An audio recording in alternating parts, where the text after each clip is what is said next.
এটা আজকের দিনে আমাদের নবান্ন উৎসব, একটা আমাদের হিন্দু শাস্ত্রের একটা উৎসব বলা হয়, যেটা আমাদের নতুন মানে শাকসবজি থেকে শুরু করে আমাদের ধান, মাছ, অনেকে মাছ মাংস কেনে। আমাদের হিন্দু ধর্মের একটা উৎসবের ভিতরে ধরা হয়। সবাই আমাদের সনাতন ধর্মের সবাই এই দিনে মাছ কেনাকাটা করে। আপনার বিমল কুড়ি গেল, বিমল এই মাছ কেনার মতন জনগণ নাই। 800-700 টাকা কেজি মাছ, 400-300 টাকা কেজি।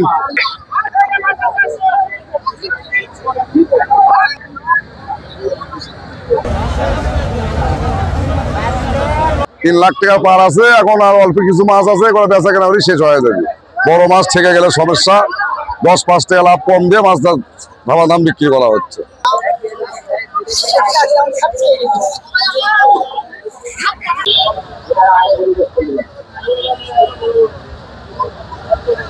অগ্রহায়ণ মাসের 1ম তারিখে নতুন নতুন সবজির জন্য এই নবান্নের উৎসব। সবজির সাথে আরো মাছ আছে, মিষ্টি।